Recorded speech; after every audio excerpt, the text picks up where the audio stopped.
just want to say thanks for listening to my radio show, because that's how I make my living. But I care a lot about what you guys are doing, because without small business, we got nothing. I met yesterday with some folks from the Ohio Farm Bureau, and if you know anything about farming is all about small business and keeping it going and sustainability and being safe. So we're going to pick up some tips today on really how to differentiate yourself on the web, use social networking. And I'd invite you to our social network pages too, because that's something that we're trying to grow as well. And invite you to let us know what you're doing. I mean, we are the ultimate networking tool. I mean, we're about, at the radio station, about promotion and giving our listeners a great experience. I don't know if you listen to Corby in the afternoon. I try not to. But I'm a part of the Bass Brothers. And one of the things I know about the Bass Brothers is when we go and have a good, great, mediocre, or bad experience, we don't want to tell our listeners anything other than the truth. Because if we say we had a great experience and it was not great when our listeners go, it hurts us as much as it hurts the restaurant. So whatever businesses you have going on, we'd like to hear about them. Our Facebook page is open, my email is open, you can find everything on our webpage, because we want to facilitate our listeners having a great experience. And if you are offering a great experience, then we definitely want to enlighten our people and send them your way. That's what we feel is our part of today. I hope lunch is good. It's from Panera, and Amber Meyer, who is the sales rep that kind of pulled this all together from our perspective and working with Scott. So we've got a nice lunch. The plan is to have the presentation, and if you are, as a small business person, need to get back to work at 1 o'clock, then we're probably going to have some question and answer session, but the program will be concluded by then. So feel free, if things are still going but you need to bolt, if you just want to back your way out through one of the doors and get back to work, we applaud that. We are capitalists. We get things about making money, and we're all for it, okay? So, without further ado, because time is money, let me introduce you to Scott McComb. He is the CEO and the new chairman of Heartland Bank. I think he's worthy of some applause, because he's the guy running the ticket today. I think Joel's doing a great job as well. So let's give Joel a round of applause. I think he's doing a great job. What this session's all about, we sat down in February, I think it was, early January, February, and we said, hey, what are we going to do this year? How are we going to provide value to people in Central Ohio? And so Joel and Donna Holycross, our marketing director, and Amber, we went to lunch and sat down and said, well, let's kick around some ideas. And one of them came up was the Power Hour. This is kind of designed around a thing we already do at Heartland Bank called our Power Breakfast, where we have you come in, you get to network with folks, we talk a little bit about the financial industry, banking, that kind of thing, but then we're going to provide you with education that puts money in your pocket today. So you're going to walk out of here richer than you were when you came in. No, we're not going to have time in the vault over here, we're not going to do that, but what we are going to do is try to give you a perspective and some information that from an industry expert that a lot of people don't get this close to and chat with. And it revolves around today social media, the web, networking through LinkedIn and those kind of things. So that's what our goal is here today. Afterward, I'll be around for questions. Also, my staff here, I have Stephen Hines, who is the Chief Operating Officer at Heartland Bank, is here. I already mentioned Donna Holycross, who's our Vice President of Marketing, as well as Jason Ellinger, who's part of Heartland Investment Services in our investment arm. So we'll be here afterward to answer any questions in the Q&A. If we want to talk about the economy and what we see, we can also answer those questions for you as well. So with that, I want to introduce our speaker and get things rolling. Feel free to, there's plenty more lunch here too, so don't think that you're going to offend anybody by eating a second sandwich. So go for it. Or cookie. Or a cookie. Correct. Okay, Eric Cook. By the way, Eric and I went to banking school together at the University of Wisconsin, and that's how we know Eric. And he does some things for Heartland Bank, and has really helped us venture into the world of social media, and has also increased our listing in all the search engines and all those kind of things without purchasing other types of services to do it. We do it through rich content, and I'm sure he'll talk about that today. So it's really, you're getting double bang for your buck if you do it correctly. Eric Cook from WSI Consulting has been involved in the internet service since the mid-1990s, developing websites and working with businesses to help them better understand and leverage the power of the internet and a strategic business tool, using it as a strategic business tool. A former banker for 15 years himself, today he works with financial institutions and other small businesses around the country to help them get the most out of their online and digital marketing efforts. With that, please help me welcome Eric Cook.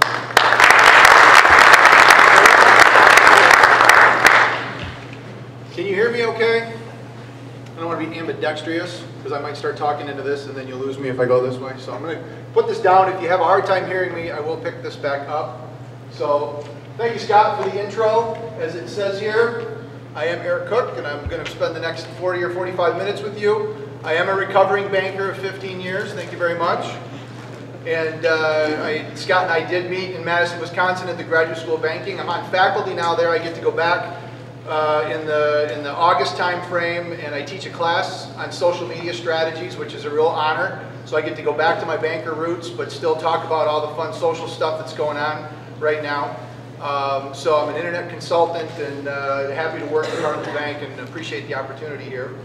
One of the other things that I'm kind of proud of is just yesterday I became the proud father of a teenager. Now, how many people here have teenagers? Do yours lay around and sleep all day and no? Well, this is my teenager. Really, it's a 91-year-old teenager. Her name is Allie, but she turned 13 yesterday. So she's not your typical teenager. She's not going to be asking for the car keys anytime soon, and I don't have to worry about college funding. But I had to put Allie up there because I had to be away from her on her birthday. So we're going to talk about LinkedIn. How many people, just show of hands, have, and I'll say have a LinkedIn profile, just have a profile. Now those of you that are actively using it, keep your hand up. Okay, so there's a few of you that have a profile, but you're not really sure what to do with it. The thing that I love about LinkedIn, because I get asked a lot of times to do these little social conversations, and everybody wants to talk about Facebook and mobile. But LinkedIn, especially for small businesses, is I think one of the unknown gems that exist in the social media world, because it's all about business, it's all about networking, it's professional. You're not throwing sheep at people and raising animals on a farm like you are on Facebook.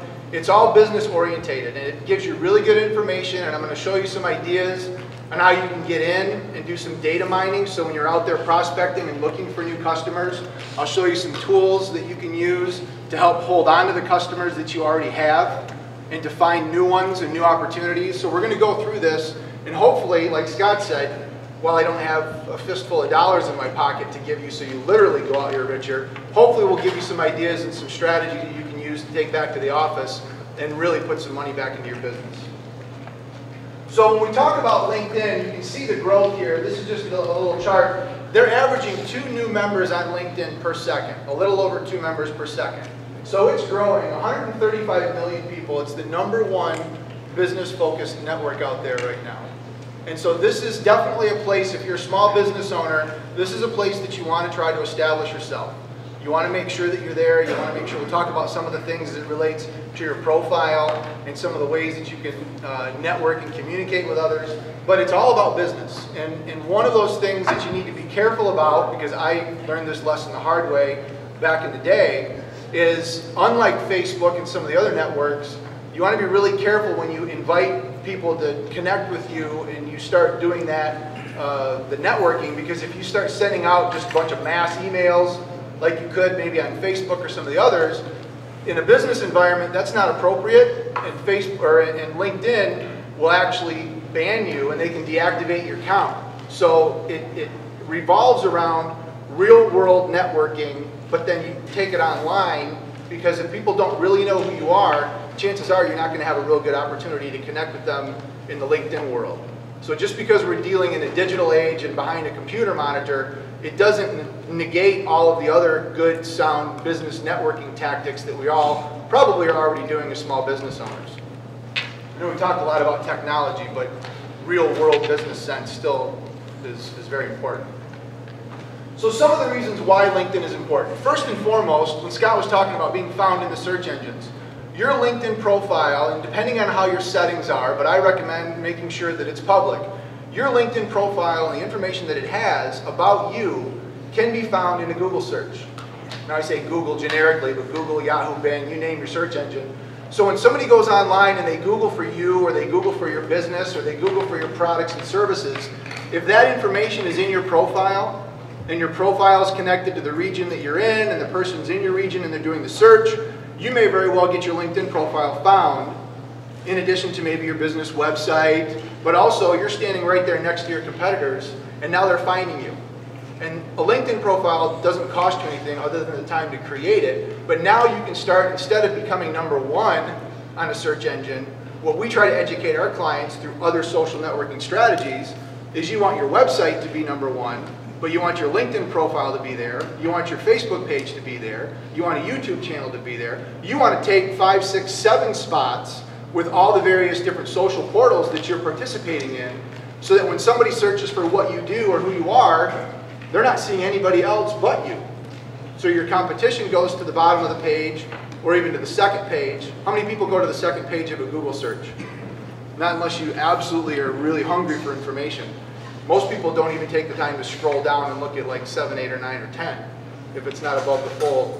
So participating in LinkedIn can get you found online. You can use it to establish your expertise, because it's basically your resume on steroids. I remember when I graduated from college, you wanted to have a nice paper resume that you could send out, and that was who you were, but you had to make sure you had an opportunity to send it to somebody. And that had your expertise, it had where you went to school, it talked about what you did. LinkedIn gives us the ability to do that on steroids, and it's available anytime somebody wants to see it. And so you don't know when people are going to be interested in knowing more about you. You might go on a sales call and visit with a new prospect, come back to your office and go, I wonder if that worked. And I'll show you how you can actually get into LinkedIn to see whether that person has looked at your profile, to see if they're digging around and sniffing around. And the things that I'm going to show you today are all part of the free LinkedIn profile. There is a premium version that you can pay LinkedIn, and it gets you a couple extra bennies. Everything that I'm going to show you today is free, so it's not going to cost you anything. You can share your information. This goes along with actually establishing your expertise. But when you have something that you know, when you want to participate in a conversation, when you want to answer a question, you can go out and share that information. And like most good networking functions, we don't necessarily come into a networking function and sit down and try to sell. We sit down, we have a conversation. What do you do? Oh, I didn't know that. We ask questions. We share and exchange information. And sometimes it'll take a while before that relationship gets to the point where somebody says, you know what, I'd like to get a loan. You know what, I'd like to have you build me a website. You know what, I'd like for you to come in and talk to me about this, that, or the other. But it's about sharing that information and allowing people to understand that you are an expert, that you know what you're talking about. So all of that information gets put out into LinkedIn, and I'll show you a couple of the things that we use in order to share that.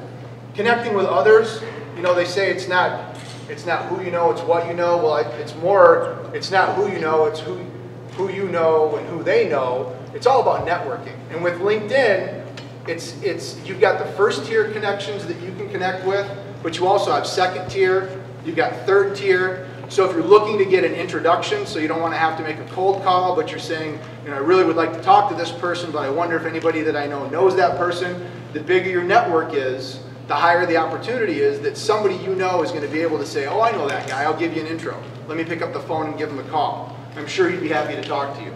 Not a problem. So it's networking and connecting with others. And then obviously we want to do all of this, not just because it's fun, because it is, but we've got a lot of other stuff to do that's also fun. We want to do this because it's hopefully going to generate and get us some business and get that cash register to ring.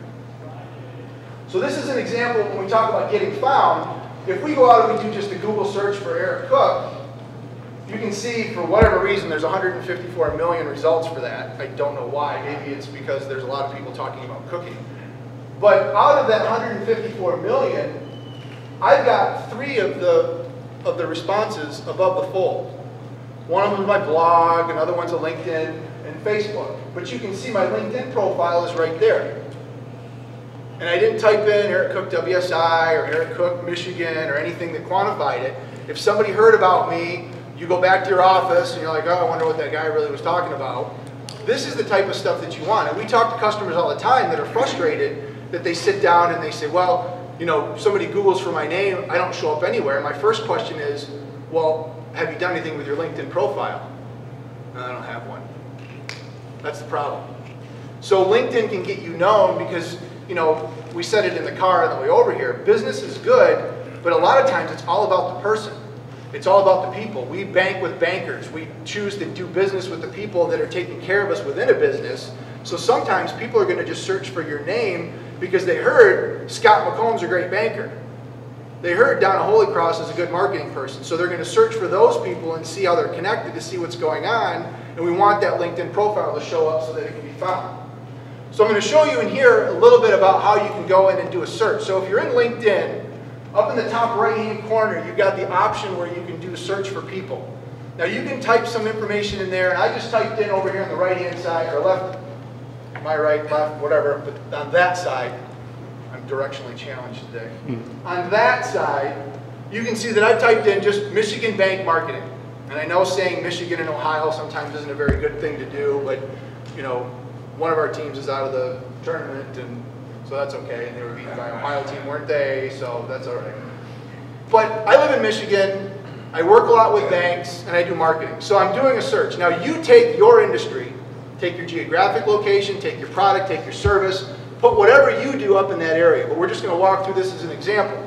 I typed in Michigan Bank Marketing, and it's gone through and said, well, here's a bunch of banks that we know are already online. Do you want to narrow your search? And I'm not looking particularly for a specific bank at this point. I'm just saying, well, show me everybody. I'm cool with that. But if you had a particular prospect you were going after at a particular company, you could narrow that down as well. Then what you can do is you can go down and you can identify what's known as the relationship. And your first tier relationships are the people that you know already. So Scott and I are connected. Let's say he's a banker up in Michigan. He's a first tier connection. He knows what I do. I know what he does. We communicate. He gets my updates. If there's an opportunity for Scott and I to do business, we probably would have already taken that. Or maybe the time's not right, or maybe he's being taken care of somewhere else, or maybe he's already doing business with me. What I've done here is I've gone down and I said, show me the second tier connections. These are the people that I'm connected to through one other person. Now I may really know these people, I just haven't taken the time to connect with them on LinkedIn, so they're not getting my updates, and they don't get my newsletter information, they don't get my links and my posts. Or they may be people that I don't know, but somebody I know can give me an introduction. So I've specifically said, show me my second tier. Because in my world, this constitutes a good prospect with an opportunity for a warm lead introduction. Does that make sense? And then I can go in and further refine the location. Let's say I don't want to go over to Detroit, I want to stay on the western Michigan side. I can go ahead and say, just Grand Rapids and the Kalamazoo Battle Creek area, show me these. So after you sort, you click all those little buttons, what happens is the magic of LinkedIn comes back and it says, boom, here's a guy, Mike. He's a senior vice president of marketing up in Grand Rapids at Huntington Bank. And you're a second tier connection to him because that's what I picked in my criteria. And he does marketing. He's in West Michigan. He's in a bank. LinkedIn works for me. Now it's up to me to figure out how I get a conversation with this guy. So I can go in and I can look at his profile, and you've all done this, I'm sure, but I can look at his profile, I can see where he went to college, I can see if he talks about anything, does he have any interests, maybe he's a fellow cyclist, I know he's a book author because he talks about that, and I've got this kind of little dream in my mind to write a book someday, so that might be a nice conversation starter before we even talk about anything. And Mike, I know I want to talk to you about banking, but I see that you've written a couple of books. I'd like to talk to you about that first, and then we can get to the other stuff. Do you think that's going to warm him up a little bit and get him to talk about himself? So we're using the good old-fashioned in-person networking tactics. I'm not just going to blast him an email and say, I want to connect with you, because he has no idea who I am. But now I've started developing a strategy of how I want to connect with this guy, all because of the information that I've gotten off of LinkedIn. So I can go in here and I can check out some of his other information. But now I know that these are the three people in my network that I can pick up the phone, I can shoot them an email, I can take them out to lunch, I can say, hey, you guys know Mike up in Grand Rapids. Would you be willing to give me an intro? Oh yeah, he'd love to talk to you. Or maybe it's, well, you know, the bank's not doing so good, and I heard he's kind of job looking, you know, hush hush, but you know, it may not be good to walk into that firestorm, so maybe, you know, look elsewhere. But either way, I at least know what's going on. But I've been able to do all that right through LinkedIn and data mining all this information. So that's how we can grab that info. Is anybody doing that now, or is anybody going to go back and do it when they get back to the office? Good. So the next couple of things that we're going to talk about is across the top of LinkedIn, they've added some new features. And one of them doesn't keep your mouth moist, so I have to use the water bottle here. But they've added new features across the top. And a lot of people are missing these because they'll get in, they'll do the status updates, they'll post, they'll maybe do some search, but they don't realize there's a lot of really good information in here that you can also dig into and learn about. So when you go over to the news area, there's this new feature called Signal. And what Signal does is it gives you the opportunity to do searches for things that you want to know more about. Let's say I wanted to do research on ways to use LinkedIn for small business. I wanted to get some tips or some ideas for the session that I'm doing today. I can type that in there, but when you go into Signal, you have the ability to restrict the results to only people that are posting information from your network. And just like you do when you do the data mining, you can say, show me only my first tier people. These are the people that I know personally. I'm only going to trust what they say because I know them and I know that they're experts. Or you can use it as an opportunity and say, I'm going to look at the second tier people.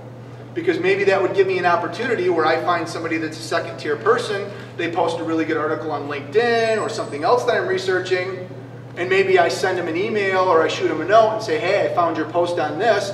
I'd like to talk to you about it more. Do you have time? Can I give you a call?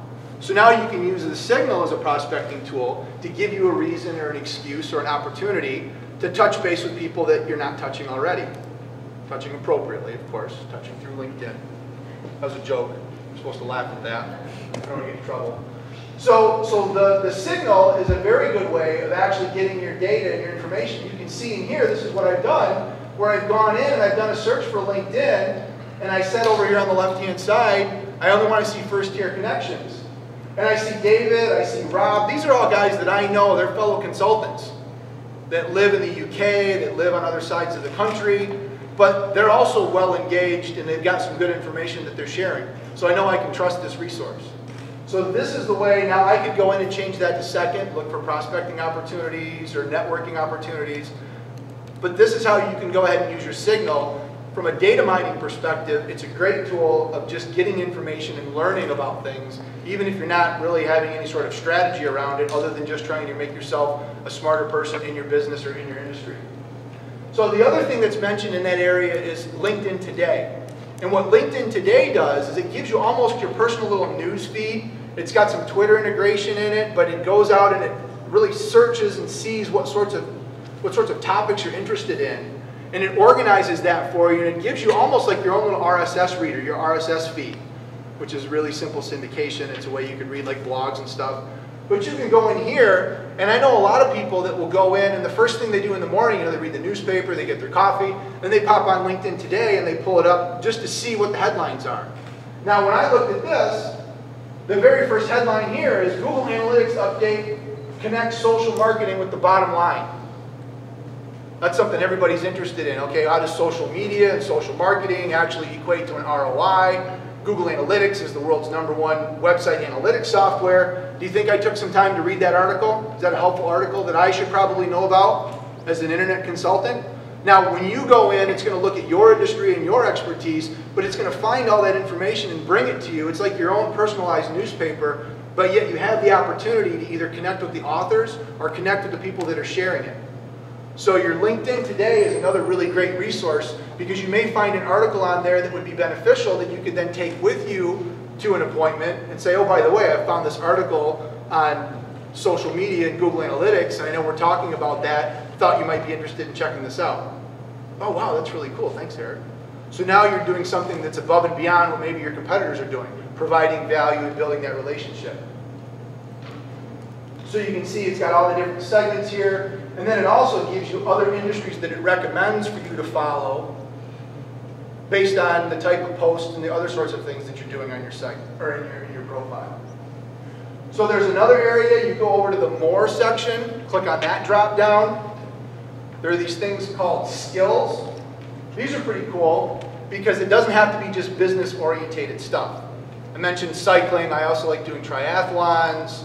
I went to Michael's and I saw that he has book writing. But you can go through and you can add different skills to your profile to give people an opportunity to get a little bit more about your personality.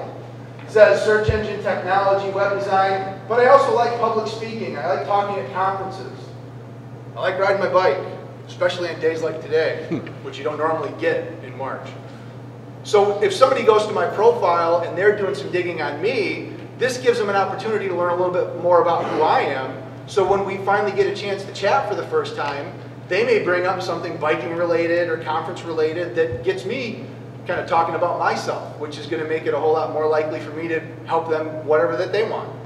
So this just goes after that, building the relationship and providing information about yourself. But you can go into skills, pretty much any skill that you can think of is listed in there, and you can find it, grab the information, put it in your profile, and it's a great way to tell the world what you're all about. Another interesting thing that's a good conversation starter is if you have an account at Amazon.com, you can connect what's known as your reading list. So when somebody goes to your profile, they can see what type of books you're reading. You know, are you a mystery person? Are you nonfiction? I mean, what type of stuff do you like to read? So it's just about promoting your personality. You can also go in, has anybody ever heard of or using a service called SlideShare? SlideShare.net. You may want to jot that one down. We got one person. SlideShare.net gives you the ability, and it's one of the sites that also gets archived by Google and Bing and Yahoo, so it can show up in the search engine. But it gives you the ability to take your PowerPoint presentations, PDF documents, other sorts of material, and you can put it on that site and host it, and then provide some description about what it is and what it does. And it gives people the opportunity to look at your presentations, to download your webinars, to take a look at your white papers, your articles. So if you go to the local Rotary Club or Exchange Club and you do a presentation or one of your industry meetings, it gives you the ability to establish your expertise on a subject, and you can put it right on your LinkedIn page. So now somebody can pop over and they can see, oh, he just did a presentation on this. Maybe I'll check this out before I give him a call back to see what his slides say. So you're building that reputation without even having to be present to do it. So some more cool tools. This is another opportunity. If you go into your LinkedIn profile, you can actually see who's visited. Now, Michael Lindy probably knows when I'm doing a presentation because he probably sees me show up, because I haven't really sent a request to connect with him yet, but I use him a lot in my examples. So he probably sees Eric coming back every once in a while. But you can go in and you can actually see who's looked at your profile. Now, the business reason to do that is, as I mentioned, if you go on an appointment and you sit down with the local decision maker at this prospect that you're talking to, and you come back to your office and on your business card has your LinkedIn profile, or you give him some information, if he or she shows up here and they decided to sniff around, do you think that's maybe a positive sign that they're at least interested? They're trying to learn a little more? And hopefully you've got good information on your page, not just a picture of you and where you went to college. You've got some good information that they were actually able to find when they got to your page. So you have the ability to check that out. It also shows you your trending, so it shows how many times your profile was shown in an actual search query. So if people are starting to search for you, you can actually see what sort of activity people are looking for you. Doesn't mean that they clicked on you, but it means that people were searching for your name. Now in this example, you can see over here, there's a gal named Vanessa who came to my page, and you'll notice that up next to the inbox, there's a little number 1. Well, she came to my profile, and she's in the travel industry, she does social media. I don't know who she is, at least I didn't until we got an opportunity to meet. But she heard one of my webinars that I did, went to my page, checked it out, and then lo and behold, there she is sending me an invitation to connect. And now I can kind of connect the dots where I can see what's going on, and I can look at her, and I can look at her information and say, oh yeah, I want to connect with her. So you have the ability to track that. Now, that works the other direction as well. So if you're out there looking at people, people are going to see that you're looking, so just be aware of that so that you know that they have the ability. And not a lot of people really realize that they have the capability to do that. But when you look around, you'll have the ability to show your information and they can see you, and so it just kind of facilitates that networking. The other thing that I'm going to show you is how to do some data mining and get company information out of LinkedIn. And so I picked on Clear Channel. I figured it was appropriate. So I picked on Clear Channel, and if you go up to the very top right of your screen and you change it from people to companies, you can start typing in whatever company it is that you're looking for. And so when you pick Clear Channel, you get Clear Channel radio, communications, outdoor. Well, I picked the radio, but now you can go in and you can actually see how many people are in your network, 1, 2, or 3, and then how many people are all together, plus any college alumni. So somewhere, whether it's through Alma College or Western Michigan or Wisconsin, there's 15 individuals working at Clear Channel somewhere that share a college with me. So now I've got more information than I know about that. You can see the listing of people. But over here on the right-hand side, you can actually go in and look at company statistics. And this will tell you a lot of information about the company and how the company's engaged and how their employees are engaged in social media. So when you dig in, you can actually scroll around and you can see there's, job function, years of experience, but you can see primarily most people are involved in sales and marketing, because the blue line is the Clear Channel radio employees and the green line is employees at similar companies based on whatever algorithm LinkedIn has. But a majority of people within the Clear Channel that are participating in LinkedIn are sales orientated, 56%. And then you can see not a whole lot of executive involvement with Clear Channel. That's the last one, executive leadership. But then again, executive leadership isn't real prominent in other companies as well because the blue and the green are pretty small. So if you're looking to make a connection with somebody, you're probably not going to get connected with the executives at Clear Channel through LinkedIn, but you certainly can find opportunities to talk to other salespeople. So you can go through all the different tabs, you can see the years of experience and the longevity that they have with the company, the level of education, bachelor's, master's, associate's degree, what universities and schools they go to. So again, step out of the Clear Channel world, step into your prospect or your ideal customer world. Now that you know all this information, is there some nugget of goodness there that you can use when you develop your marketing tactic to go after these people? Do you find a lot of them go to the same college and you happen to go to the same school, or is there some sort of a connection there that you can now use? But without going into this area, you'd have no clue that that even existed. You also have the ability to take a look at company growth, and this is the number of employees engaged in LinkedIn, so you can see that their growth rate is increasing, but you can sort that down by what their sales and marketing teams are doing and other sorts of areas. And then you can also see, now they're at Clear Channel, but where did they come from? So what industries did they come from before they started working there? And when somebody leaves Clear Channel, where do they go when they decide to depart? Because LinkedIn knows all of this because you change your profile information and it knows where you were before you changed it to now working at Clear Channel, and if you don't work at Clear Channel, now working someplace else. It tracks all that information and keeps it here. So now you know all that information as well. And again, some of this may be helpful, some of it might be, oh gee whiz, but if you go in and you know some of this stuff, sometimes we've even gone in and presented this as an executive summary to some of the senior executives at a company, and they're like, wow, how'd you know all that stuff? This is pretty cool. And then you tell them it's secret, and you got a crystal ball, and hire me and I'll tell you, and then they're like, and then they come to something like this, and they hear me talk, and then they go back and they say, hey, I know how to do it now, so you don't have a crystal ball. So one of the other tools that I use is a tool called LinkedIn Maps. Has anybody ever seen one of these before? Anyone using this? Oh good, a brand new one. I really like this, not just because it looks pretty cool, but what LinkedIn does, and if you just do a Google search for LinkedIn Maps, it's like labs.maps.linkedin or something. But if you go in, give it authorization, and it goes and it grabs all of your connections, and it brings it in, and it associates them based on color and how you know them with your connections in LinkedIn.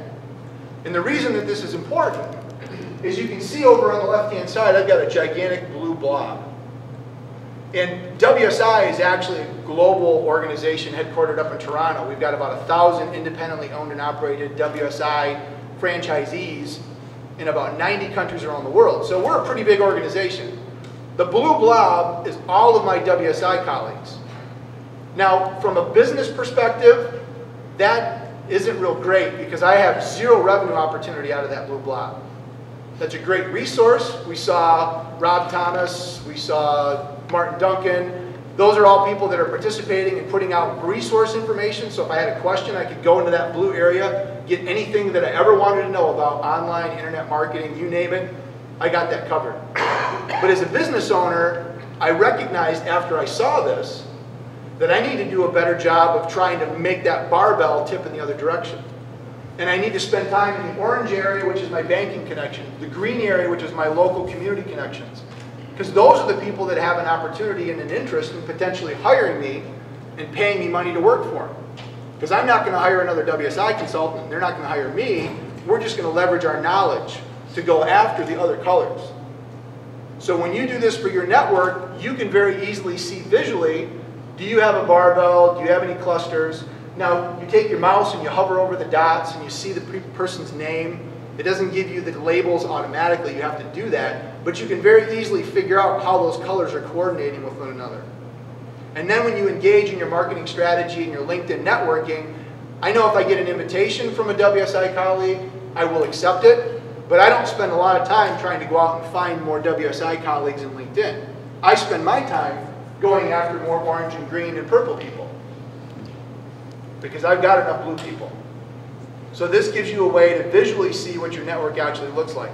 Everybody's chart is going to look drastically different, which is one of the things. I've seen a lot of really cool looking charts that mean a lot of different things.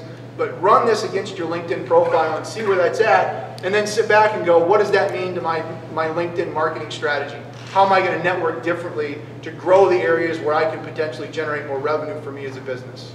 Make sense? Did you say that was one of the tools within LinkedIn? No, you have to go out and do a Google search for LinkedIn Maps. Okay. It's part of LinkedIn Labs. It's like a third-party app. And when you click on it, very similar to when you authorize an app for Facebook, it'll make sure that you're logged in. It'll say, do you allow LinkedIn Maps to access your network? And you say, okay. And then it downloads all of your contacts, and depending on how many people you have, it spits this chart out. Yes? You have to actually have 50 connections before it'll let you do anything. 50? Oh, do you really? I have 46. It wouldn't let me do it. Well, join me on 47. Anybody else? You have 3 more? There we go. We'll get you to 50. All right, I didn't know that. I didn't know that. You have to have 50 connections. So if you need a connection, feel free. I'm an open networker.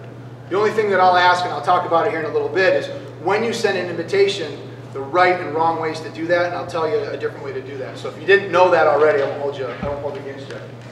Another area that I really like is this. It's called Job Change Notifier.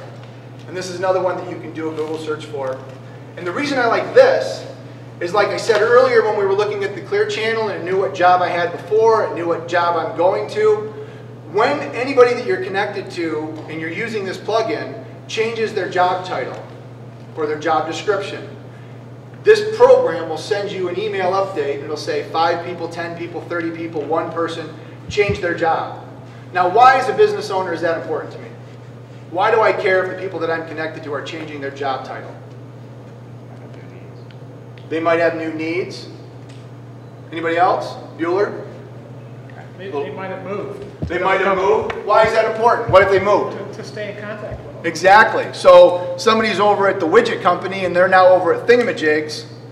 If I'm not doing business, I mean, I put my banker hat on. What if I bank the CFO over here at Widgets and I've got all these loans and commercial deposit stuff with this guy, and he leaves and he's now the CFO at this new company that I have no relationship with?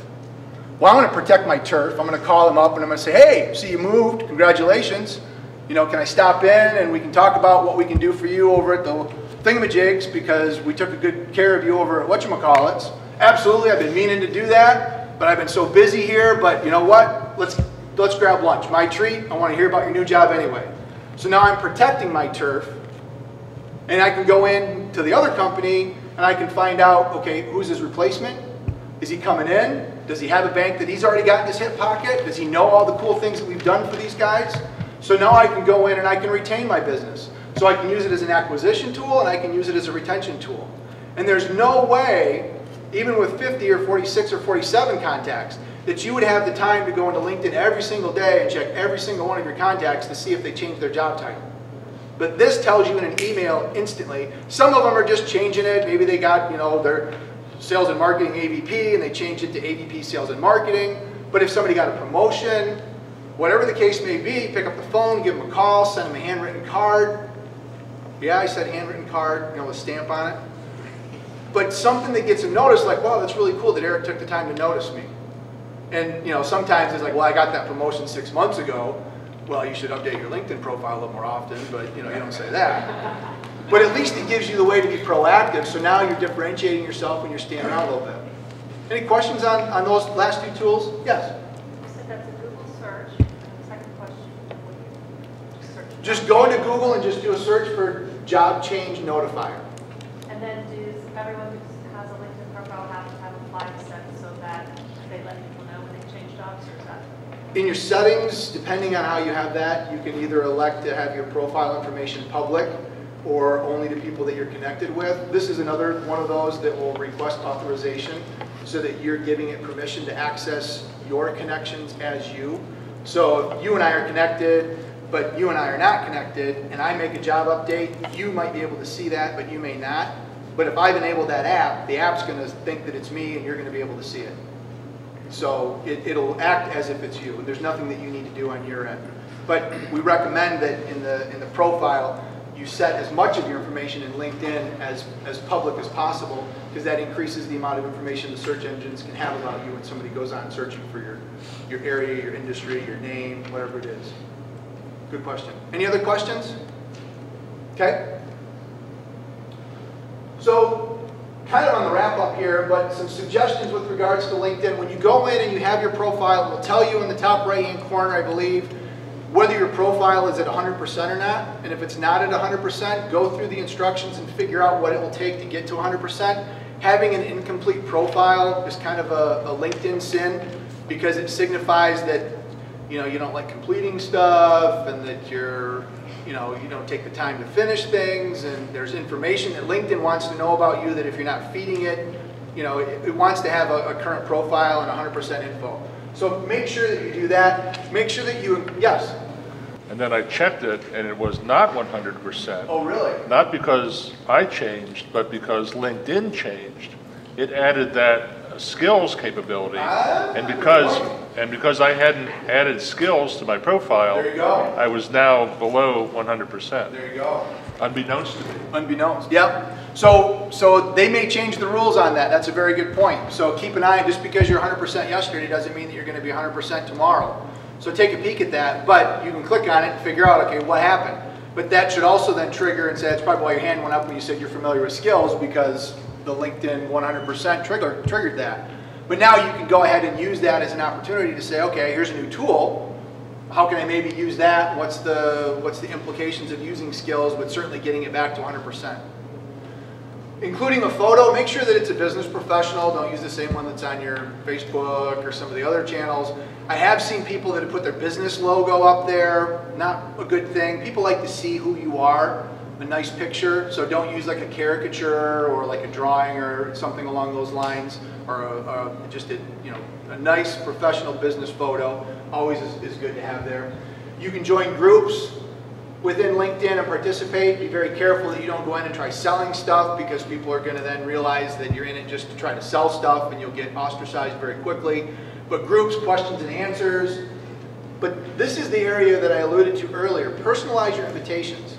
When you send an invitation to somebody to connect, I always recommend, and I always try to do it myself, that you put a little note in there or something about how you met, where you saw each other, we're in the same group together on, bank marketing or whatever the case is, so that there's a little personal, that it didn't look like Eric was just going through and doing the default.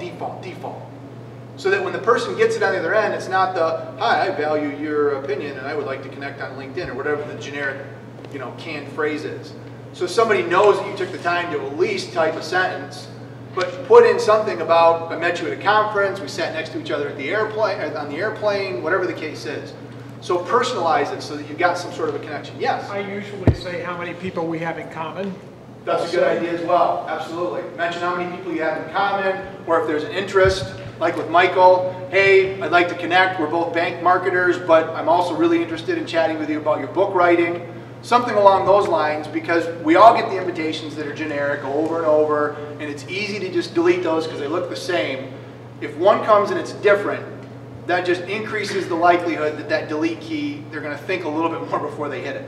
And if we're out to generate this and do this as business and try to make money, that's what we want. We want people to stop and think, this guy's different. This gal's different.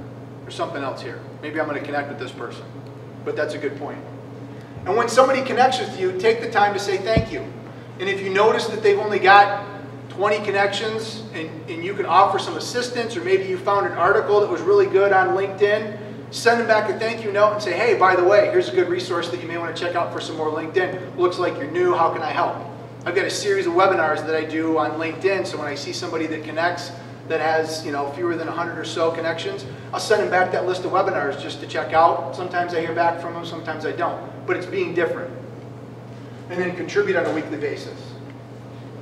So the last area that I think I'll talk about here on the LinkedIn side is also at the very far right-hand area. There's a Learning Center link, which is like their help section.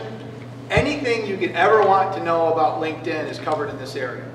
And so this is really good because it's got video tutorials, it's got screenshots, it talks about all the new things that are going on in LinkedIn. And so this is a really nice resource area. Maybe on a weekend with your iPad or your laptop, you just sit there, and now that it's nice, you go out on the deck with a nice cold beverage and just kind of browse around. Maybe to you that doesn't sound like fun, but to me, so everybody's like, oh my God, what is he talking about? If I'm on my deck with a cold beverage, it's not going to be with a laptop. But you can go in here and look at all this information and really, learn all the different things that are going on, because there's a lot of other stuff that we haven't even really scratched the surface on. So the last couple of slides I've got here are some other resources, some other websites that I use on a daily basis that sometimes don't have anything to do with LinkedIn, but these are ones when you get back to your office, if you may want to check. If you are interested in getting a copy of these slides, leave one of your business cards and I'll send a link around and you can download the slides. And you'll be able to actually click on all of these things as well. But these are some of the websites that I use. They're all free of charge, that give you the ability to connect better, to be able to network more efficiently, to do more with less time, which is what we're all about as small business owners. One of the tools that I particularly am addicted to is this one down here. It's from a company called Baden, but it's a mail program called Boomerang. And it gives you the ability, whether you're using Gmail or Outlook or any other, is how many times have you sent an email to somebody thinking that they'll respond back to you, and you use that as your reminder, and then like 2 weeks have gone by and you never heard from the person, and you're like, oh crap, that lead just dried up. Well, with Boomerang, what you can do is you can set it to say, send this back to me in 2 days if nobody responds. Or even if somebody responds, send it back to me because I know I need to do something. And you can send yourself emails with it. Nudge Mail does the very same thing. Boomerang has a little bit better integration on the mail program, but Nudge Mail works really good from like a mobile phone. But now we all live in email. We can use our email to help remind us of things a little bit more proactively. So that's a really cool one, but there's a lot of really good sites there as well. So again, I wanted to make sure I allowed time for questions. You've had some good ones so far. If you're interested in the slides, leave me a card, shoot me an email, whatever the case is, and I'll be happy to send you Freudian there, send you the PowerPoint. I'm not going to sell it to you, but I'll send you the PowerPoint. If you want to share it in the office with any of your colleagues or other staff, feel free to do so. What other questions do you guys have? None? Yes? Would you recommend for a small business owner who's a sole proprietor that they have an individual page as well as a business page? A company page? On LinkedIn? On LinkedIn. Yes, I would. Yes. Have a company page. You can go in, I don't have slides for it, but you can go into that LinkedIn Resource Center and it walks you through how to set up a company page. And it will grab a lot of the information. Once you set the company page up, a lot of the information it will grab for you. Now, if you're sole proprietor, it's not going to find a whole lot of other people with the same email address as you, so you're not going to have a lot of employees. But it gives you an opportunity to put together, and LinkedIn has recently gone through a couple of enhancements with regards to business pages where you can add more of a description about your business, a little bit more information about your products and services. And so all of that information is indexed by the search engines and Spiderable as well. So it's all about providing those search engines because they're really the gatekeepers. If somebody's looking for what you do and Google doesn't know you exist, the customer doesn't know you exist. So we want to feed that spider with as much helpful information as possible so it knows all about us. That's why I'm a big proponent of, there's a privacy kind of sharing too much versus not enough, but getting as much information out there as possible. So good question.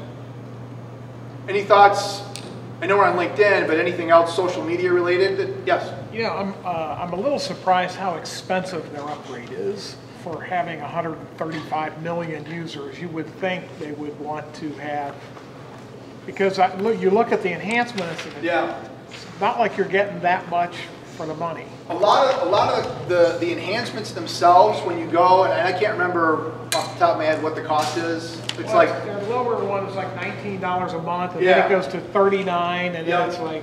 I know a lot of professional recruiters that buy the professional service because it gives you the ability to send more what they call in-mails, so you can send messages to people without running the risk of doing what I did years ago and getting blocked. Because when I left the banking industry, I got really excited because I had all these people that I knew, and I started just sending all these messages out like, hey, I'm doing something different, you know, let's connect. And nobody recognized Eric Cook WSI. They knew me as Eric Cook Monarch Community Bank. So I was getting a lot of these don't know, because I didn't take the time to personalize it, and I figured they would look. So LinkedIn actually blackballed me, and I had to write them a letter and say I'm sorry, and I've learned my lesson. And, you know, they had to let me back in because they locked me outside. So, so you get a better possibility of sending those in-mails. And from a recruiter's perspective, they want to be able to do that because they want to be able to reach out and connect people that they may not be connected with. Then there's a few other things with regards to seeing who's looked at your profile and, you know, other stuff. But, you know, the free accounts work well for me, and, you know, I'm getting first page rankings on it, and, you know, so you weigh those options. Good question, though. Yes? One advantage of groups is that you can send invitations to anyone in the group as though you were a first degree connection. Absolutely. So groups, just to restate that, if you're a member of a group, you can send an invitation, and that essentially goes to those people, even though you're not connected with them. They're part of your group, you're part of the group, so now you can actually get an opportunity to communicate with them directly, and hopefully that'll inspire them. I sometimes will get invitations from people that'll say, hey, I'm part of this group and I got invited to this, and I saw you post here, or whatever the case. So, good. Well, I know it's coming up on 1. If there's any other questions, I'll be around for a little bit as well, but thank you so much. This is a great series. Thanks for putting it on. Thanks to Heartland Bank for supporting this and supporting me and my business, and best of luck to you guys in your business. So, thanks. Bye-bye.